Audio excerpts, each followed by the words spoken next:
जय हिंद। आज हम लोग पढ़ेंगे कक्षा 10th गणित प्रश्नावली 8.1 NCERT और CBSE दोनों स्टूडेंट के लिए है। इससे पीछे वाला क्लास में हम लोग प्रश्न संख्या 9 तक कंप्लीट सीख लिए थे। आज प्रश्न संख्या 10 सीखेंगे। ठीक है, बहुत इजी वे में सिखाने का प्रयास करते हैं, सिर्फ आप ध्यान दीजिए, आपको समझ में जरूर आएगा। ठीक है, तो सबसे पहले हम लोग क्वेश्चन को समझते कहता क्या है। प्रश्न संख्या 10 कह रहा है त्रिभुज PQR में जिसका कोण Q समकोण है। एक त्रिभुज है, कौन सा त्रिभुज है? त्रिभुज समकोण त्रिभुज, जिसमें क्या कह रहा है कि कोण Q समकोण है। समकोण मतलब 90 डिग्री, तो सभी समकोण त्रिभुज में यहाँ पर 90 डिग्री होता है, तो इसके जगह पर Q मान लेना है। आगे कहता है PR प्लस QR बराबर 25 सेंटीमीटर तथा PQ बराबर 5 सेंटीमीटर है, तो साइन P cos P या tan P के मान ज्ञात करना है।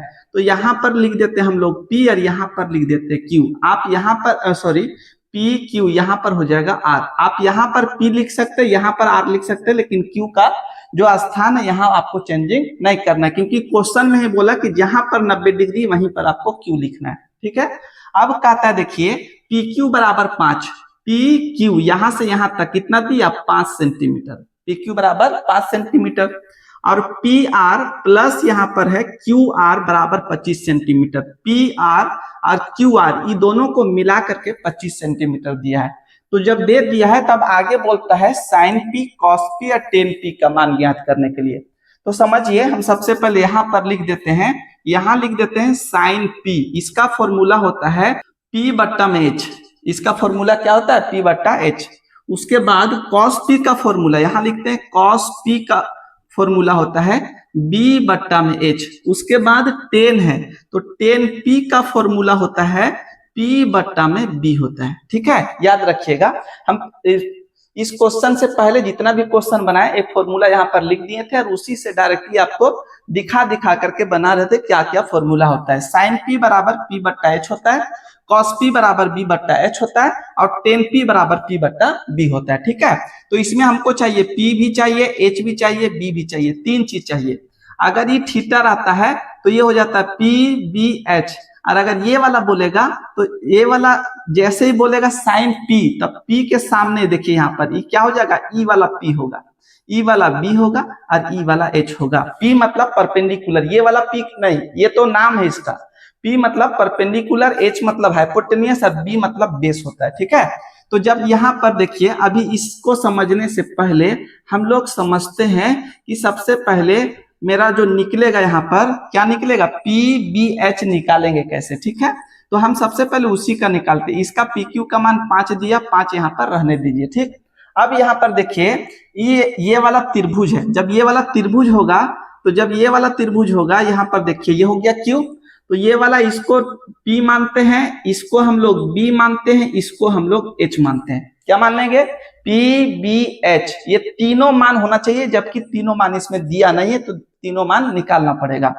तो सबसे पहला काम देखिए, H ये वाला फॉर्मूला होता है। फॉर्मूला क्या होता है यहाँ पर लिख देते हैं, H स्क्वायर बराबर P का स्क्वायर प्लस होता है B का स्क्वायर। H जब निकालेंगे तो H स्क्वायर बराबर P का स्क्वायर प्लस B स्क्वायर। यही फॉर्मूला को हम लोग लिखेंगे। क्यों लिखेंगे अभी आगे आपको समझ में आ जाएगा।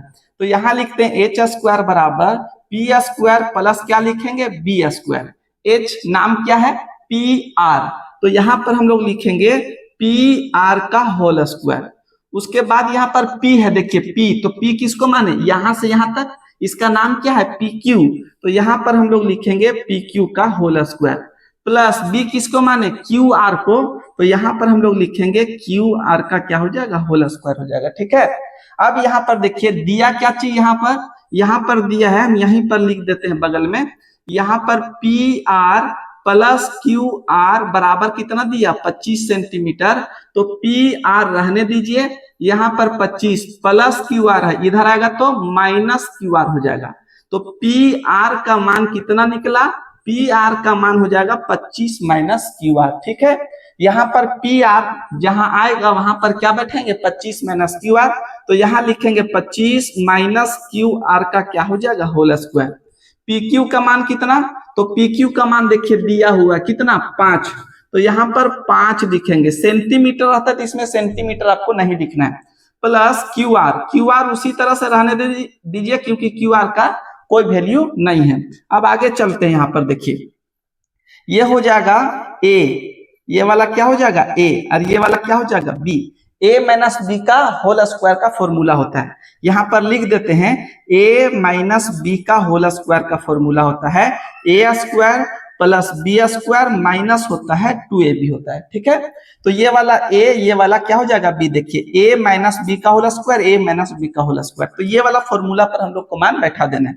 ए के जगह पर कितना है 25, तो 25 का होल स्क्वायर माइनस, उसके बाद देखिए यहाँ फॉर्मूला में क्या है प्लस, तो आपको यहाँ पर प्लस लिखना है, और बी के जगह पर कितना है क्यू आर, तो क्यू आर का क्या हो जाएगा होल स्क्वायर, माइनस है तो माइनस यहाँ पर 2 गुने ए के जगह पर कितना हो जाएगा 25 और गुने बी के जगह पर हो जाएगा क्यू आर बराबर, इसको गुना कीजिए तो 5 25 हो जाएगा स्क्वायर, उसी संख्या को 2 बार गुना करना होता है, प्लस लिखेंगे क्यू आर का क्या हो जाएगा होल स्क्वायर। अब आगे चलते, जैसे देखिए 25 को 25 से गुना कीजिएगा, स्क्वायर मतलब उसी संख्या को 2 बार गुना करना, तो यहाँ पर हो जाएगा 625, उसके बाद प्लस यहाँ पर हो जाएगा क्यू आर का होल स्क्वायर माइनस 25 दूना कितना हो जाएगा 50 और क्यू आर बराबर यहाँ पर 25 प्लस हो जाएगा क्यू आर का क्या हो जाएगा होल स्क्वायर। क्यू आर से होल स्क्वायर, क्यू आर से होल स्क्वायर कट जाएगा क्योंकि बराबर के इधर और उधर लेफ्ट और आपका राइट में दोनों तरफ अगर इक्वल रहता तो कट जाएगा, घटाइएगा तो 0 हो जाएगा।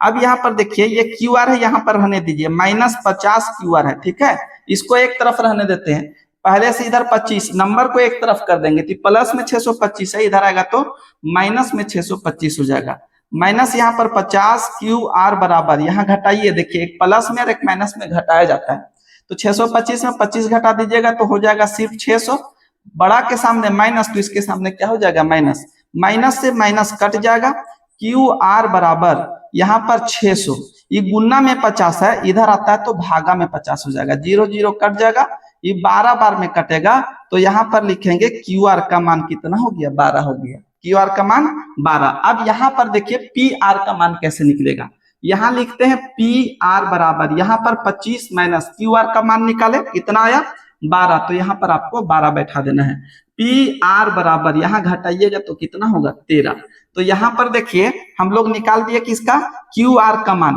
क्यू आर का मान कितना निकाल दिए 12 और पी आर का मान कितना हो गया 13, तो देखिए क्यू आर का मान यहाँ पर क्या हो जाएगा, यहाँ पर हो जाएगा 12 और पी आर का मान यहाँ पर कितना निकाले, यहाँ पर हो जाएगा 13। अब ये इसको हटा देते हैं, अब ये जो मान निकालना था हम लोग निकाल लिए। अब क्या कर रहा है साइन पी का फॉर्मूला पी बट्टा एच, तो पी कौन सा हो जाएगा एच कौन सा हो जाएगा बी कौन सा हो जाएगा, साइन पी बोल रहा है पी ये वाला, तो जब ये वाला कौन बोलेगा तो सामने वाला पी कहलाएगा, जब ये वाला कौन बोलेगा सामने वाला पी, इधर वाला हो जाएगा बी और ई वाला हो जाएगा एच, एच चेंजिंग नहीं होता है, जब ये आर बोलता है ये सामने वाला पी होता ये वाला बी होता, लेकिन इसके सामने बोल रहा है ये वाला पी हो जाएगा। ठीक है, अब यहाँ पर मान बैठाते देखिए पी का मान कितना हो जाएगा 12 और एच का मान कितना हो जाएगा 13 और यही हो जाएगा आपका आंसर। उसी तरह इसमें चलेंगे कॉस पी बोला, पी मतलब यही सामने वाला, ये पी हुआ तो सामने वाला पी, ये वाला क्या हो जाएगा बी, तो यहाँ पर बी कह रहा है तो बी के जगह पर लिखेंगे 5 और एच के जगह पर कितना हो जाएगा 13 और ये हो जाएगा आपका आंसर। उसी तरह इसमें लिखेंगे 10 पी में, तो पी मतलब यही वाला सामने वाला पी हो जाएगा, तो पी के जगह पर 12 और बी के जगह पर कितना हो जाएगा 5 और ये हो जाएगा आपका आंसर। आशा करते हैं कि ये क्वेश्चन हम आपको बहुत बढ़िया से समझा दिए। इसके बाद जो क्वेश्चन नंबर है 11 सत्य असत्य है, मौका मिलेगा तो उसको भी कभी बता देंगे, इसमें लिखना पड़ेगा पूरा इसलिए थोड़ा सा उसमें टाइम लेंगे। नेक्स्ट जब वीडियो आपके लिए लाएंगे तो प्रश्नावली 8.2 लेकर के आएंगे, उसके लिए बहुत बेसिक चीज होता है उसका मान हम लोग को निकालना, तो याद करने के भी ट्रिक है उसमें, जब तक आप उस ट्रिक को याद नहीं कीजिएगा तब तक उसका मान याद नहीं होगा। ठीक है, तो नेक्स्ट टाइम हम लोग कौन सा चैप्टर लेकर के आएंगे 8.2 का प्रश्न संख्या पहला लेकर के आएंगे। तब तक के लिए जय हिंद।